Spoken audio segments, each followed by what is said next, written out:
Hello guys, welcome to my YouTube channel.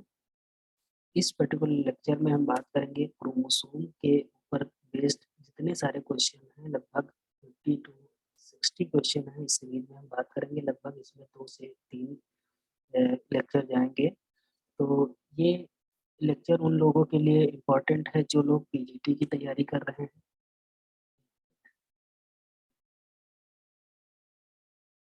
जैसे PGT हो गया, एलटी बायोलॉजी हो गया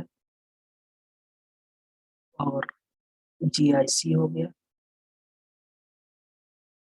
टीजीटी बायोलॉजी हो गया।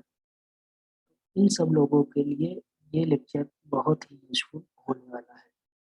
तो इस पर्टिकुलर लेक्चर में हम क्रोमोसोम के ऊपर बेस्ड जितने सारे क्वेश्चन आते हैं ज़्यादातर एग्जाम में, उसके बारे में हम बात करेंगे ना। तो सबसे पहला क्वेश्चन है, how many sex chromosome are present in human sperm. Human के स्पर्म में सेक्स क्रोमोसोम कितने पाए जाते हैं या लिंग गुणसूत्र कितने पाए जाते हैं। तो आप जल्दी जल्दी में 46 न लगा दीजिएगा। 46 क्या होते हैं? 46 टोटल क्रोमोसोम, ओके, जिसमें से लगभग 22 जो होते हैं वो ऑटोसोम होते हैं, एंड वन पेयर जो होता है वो क्या होता है? सेक्स क्रोमोसोम होता है। ओके, तो यहाँ पे ऑप्शन कौन सा सही होगा? पहला, सेक्स क्रोमोसोम। ओके। अब देखो दूसरा क्वेश्चन क्या है, genes genes present on Y chromosome are called. ऐसे क्रोमोसोम या जीन जो वाई क्रोमोसोम पे प्रेजेंट होते हैं उन्हें हम क्या कहते हैं? उन्हें होलैंड्रिक जीन कहते हैं। तो होलैंड्रिक जीन क्या होते हैं? Genes present on the Y chromosome are called holandric inheritance. ये इनहेरिटेंस कहते हैं from father to the son, और फादर से सन में डायरेक्टली ट्रांसफर होते हैं, जिन्हें हम क्या कहते हैं? होलैंड्रिक कहते हैं। ओके, देखो तीसरा क्वेश्चन हमारा है, तो तीसरा क्वेश्चन है, पॉलीटीन क्रोमोसोम आर फाउंड। तो पॉलीटीन क्रोमोसोम कहाँ पाया जाता है, इसके बारे में हम बात करेंगे। तो तीसरा क्वेश्चन देखते हैं। थर्ड क्वेश्चन हमारा, polytene chromosome are found in. Polytene chromosome कहाँ पाया जाता है? तो जो डिप्टेरियन लार्वा होते हैं, डिप्टेरियन लार्वा होते हैं, उनकी सैलिवरी ग्लैंड में ये पाया जाता है। उसका डिस्क्रिप्शन देख लेते हैं। Polytene chromosome are found in the salivary gland of cell of the dipteran larva. जो सेलेवरी ग्लैंड की सेल होती है डिप्टेरियन लार्वा के, उसमें पाया जाता है।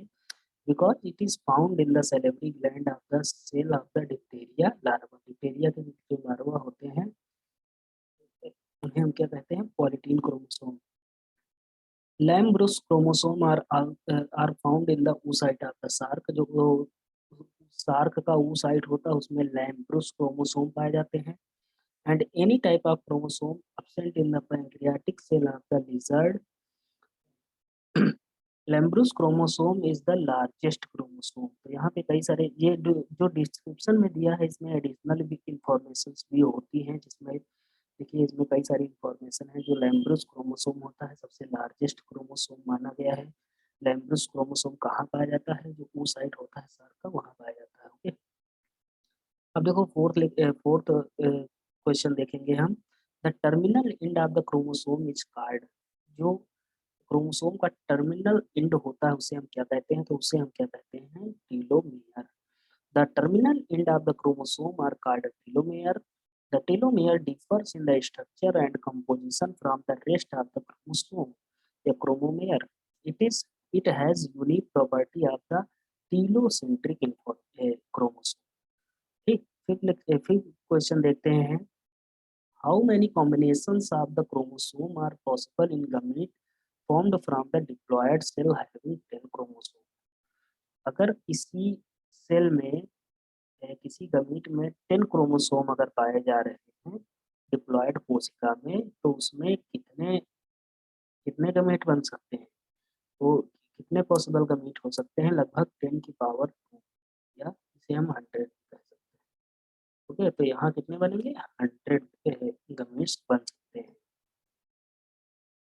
अब देखो सिक्स सिक्स वाला देखते हैं। सिक्स वाला कौन सा है? Six, an arrangement of the homologous pair of the chromosome is. तो जो होमोलोगस पेयर क्रोमोसोम का होता है उसका अरेंजमेंट कैसा होता है, तो उसका अरेंजमेंट जो होता है इडियोग्राम होता है। ओके, तो homologous pair of the identified chromosome can be arranged in the series of the decreasing length. Such an arrangement is called as ideogram. तो लेंथ की डिक्रीजिंग ऑर्डर में ये अरेंज किए जाते हैं। A set of chromosome of an individual is called as karyotype. तो karyotype किसे कहते हैं, जो क्रोमोसोम का सेट होता है किसी इंडिविजुअल का, उसे हम क्या कहते हैं, karyotype. सेवेंथ क्वेश्चन क्या है, chromosome are present are composed of, तो क्रोमोसोम किस चीज के बने होते हैं, डीएनए, आरएनए एंड प्रोटीन के, किस चीज के, डीएनए, आरएनए एंड प्रोटीन के बने होते हैं। ओके, तो देखो एट्थ वाला देखते हैं। एडिशनल इंफॉर्मेशन, आप लेक्चर को स्टॉप करके पॉज करके देख सकते हैं, आगे आप पढ़ सकते हैं। बाकी हम जो इम्पोर्टेंट क्वेश्चन है उसके बारे में बात कर रहे हैं। एडिशनल इंफॉर्मेशन आपके लिए है, आप पढ़ सकते हैं। Okay, the information in which the phenomena in which a single gene influence more than one trait is called. अगर कोई एक single gene more than trait के लिए रिस्पॉन्स करता है या इन्फ्लुएंस करता है तो उसे हम क्या कहते हैं, पेनिट्रेंस नो, ये भी नहीं है, polydactyly no, polyploidy no, pleiotropy, उसे हम क्या कहते हैं, प्लियोट्रॉपी कहते हैं। ओके, नेक्स्ट क्वेश्चन क्या है, नेक्स्ट हमारा क्वेश्चन है DNA sequence in which can change their position are called. तो डीएनए की जो डीएनए सीक्वेंस ऐसे डीएनए सीक्वेंस जो अपनी पोजीशन को चेंज कर सकें, उन्हें हम क्या कहते हैं, तो उन्हें हम क्या कहते हैं, ट्रांसपोजन। ट्रांस से ही कयास लगा लीजिए कि ट्रांस मतलब क्या होता है, ट्रांसफर। तो ये क्या करते हैं, एक जगह से दूसरी जगह पे अपनी पोजीशन को क्या कर लेते हैं, चेंज कर लेते हैं या अल्टर कर लेते हैं। देखिए टेंथ हमारा जो क्वेश्चन है उसका क्या है, वो क्वेश्चन क्या है, genes are made by, genes किस चीज के बने होते हैं, तो जीन जितने भी होते हैं किस चीज के बने होते हैं, पॉलीन्यूक्लियोटाइड के बने होते हैं। ओके, पॉलीन्यूक्लियोटाइड के बने होते हैं हमारे जीन्स। ओके, देखो हमारा 11th जो क्वेश्चन है उसके बारे में देख लेते हैं क्या है। Heterochromatin is generally insert because, तो जो हेट्रोक्रोमैटिन है जनरली किस लिए इंसर्ट होता है, if contain a small amount of DNA and large amount of RNA. कब इंसर्ट किया जाएगा, जब ये क्या स्मॉल डीएनए का यहाँ स्मॉल अमाउंट हो और आरएनए का अगर लार्ज अमाउंट है, तब क्या होगा, हेट्रोक्रोमैटिन इंसर्ट किए जाते हैं। ओके, तो इसका डिस्क्रिप्शन पढ़ लेते हैं। Staining of a nucleus from aceto acetyl acetyl carmine two zone is visible, एक डार्क जोन होता है, एक लाइट जोन होता है। जो लाइट जोन होता है उसे हम कहते हैं euchromatin. Dark zone is metabolic inactive होता है and less amount of DNA is present, यहाँ पे क्या होता है, less amount of DNA present होता है। This zone is also known as heterochromatin, और इस जोन को हम क्या कहते हैं, हेट्रोक्रोमैटिन कहते हैं। नेक्स्ट क्वेश्चन हम देखते हैं। क्रोमोसोम ऑफ मैन आर, जो मैन के क्रोमोसोम होते हैं वो कैसे होते हैं, metacentric yes, submetacentric yes, acrocentric yes. तो यहाँ पे जो ऑप्शन सही होगा submetacentric. The shape of the chromosome determined are the basis of the centromere position, जो क्रोमोसोम का जो शेप होता है वो किस पे डिपेंड करता है, पोजीशन, जो सेंट्रोमियर की पोजीशन होती है उस पर डिपेंड करता है। ओके, तो यहाँ का हर तरह का क्रोमोसोम हो सकता है। अब हम देखिए 13 क्वेश्चन देखते हैं। Find out the correct sequence of gene arrange in the lac operon from the following. तो जो लैकोपेरान की बात करते हैं, जब ट्रांसक्रिप्शन जीन ट्रांसक्रिप्शन की बात करते हैं तो वहाँ क्या होता है, वहाँ ट्रांसक्रिप्शन की बात करते हैं तो वहाँ जो लैकोपेरान होता है उसका हम सीक्वेंस अगर देखना चाहें तो कैसा होता है, सबसे पहले ऑपरेटर होता है, उसके बाद रेगुलेटर होता है, फिर प्रमोटर होता है एंड फिर उसके बाद स्ट्रक्चर जीन होते हैं, ZYA करके होते हैं, वो जीन होते हैं। तो सबसे पहले होता है EORP, फिर स्ट्रक्चर जीन्स होते हैं। ओके, अब देखिए द मैक्सिमम नंबर ऑफ जो 14th क्वेश्चन है, the maximum number of Barr bodies in a cell from Down syndrome female is. अगर कोई डाउन सिंड्रोम वाली फीमेल है तो उसमें मैक्सिमम बार बॉडीज कितनी होंगी? लगभग एक Barr body. Okay, Down syndrome is a trisomic syndrome in 21st chromosome. The chromosome number too कितने हो जाते हैं? लगभग 45 होते हैं। Only one Barr body found in the Down syndromic female. It is demonstrated X inactive chromosome. यहाँ जो x inactive chromosome पाया जाता है। अब देखो 15 नंबर हमारा जो क्वेश्चन है उसके बारे में बात करते हैं। Which of the following is a largest chromosome? तो हम पहले ही बात कर चुके हैं, कौन सा है? लैम्ब्रोस क्रोमोसोम। 16 क्वेश्चन हमारा क्या है? Gene present on Y chromosome are called as. इसके बारे में पहले ही बात कर चुके हैं, कौन सा? Holandric gene. कौन से क्रोमोसोम? जो वाई क्रोमोसोम पे पाए जाते हैं उन्हें होलैंड्रिक जीन कहते हैं।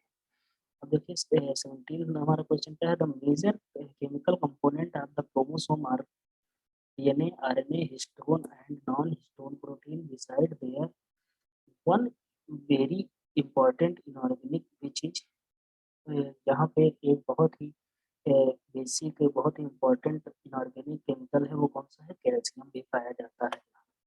देखो 18th क्वेश्चन के बारे में बात करें। 18th क्वेश्चन क्या है? The process of determination of the sequence of a gene on a chromosome is termed as. तो यहाँ क्या कहते हैं? उसे हम क्या कहते हैं? Chromosomal mapping. अगर हम क्या करें तो कोई सीक्वेंस का डिटर्मिनेशन अगर कर रहे हैं तो उसे हम क्या कहेंगे? Chromosomal mapping.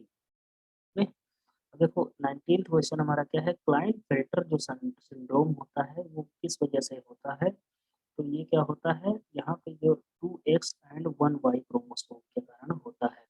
इसका डिस्क्रिप्शन थोड़ा देख लेते हैं। Client filter syndrome is called by an additional x chromosome. एक एक्स क्रोमोसोम मतलब ऐसा कुछ, ऐसा अरेंजमेंट अगर कुछ होगा एक्स एक्स वाई, तो यहाँ क्या होगा? यहाँ पे क्लाइंट फिल्टर सिंड्रोम होता है। This chromosome carry one extra copy of genes which interfere with the development of the testicle। और यहाँ पे मैन में क्या होता है? जो टेस्टिकल होते हैं उसके डेवलपमेंट में क्या करता है? इंटरफेयर करता है, उनको डेवलप नहीं होने देता है। एंड यहाँ पे जो टेस्टोस्टेरोन का सिक्रीशन है वो भी कम हो जाता है। जैसे मेल सेक्स हार्मोन की बात करें या टेस्टोस्टेरोन की बात करें, जितना भी यूजुअली सिक्रीट होता है उससे कम सिक्रीशन उसका होता है ना। तो ऐसे मैम जिनमें क्लाइंट फिल्टर सिंड्रोम होता है उसमें औरतों वाले लक्षण आ जाते हैं कि जो ब्रेस्ट होते हैं वो बढ़ने लगते हैं, दाढ़ी मूछें गायब हो जाती हैं, है ना। अब देखिए हम बात करते हैं 20th क्वेश्चन के बारे में। 20वां क्वेश्चन हमारा क्या है? Chromatid join together by a duplicated but unseparated centromere card.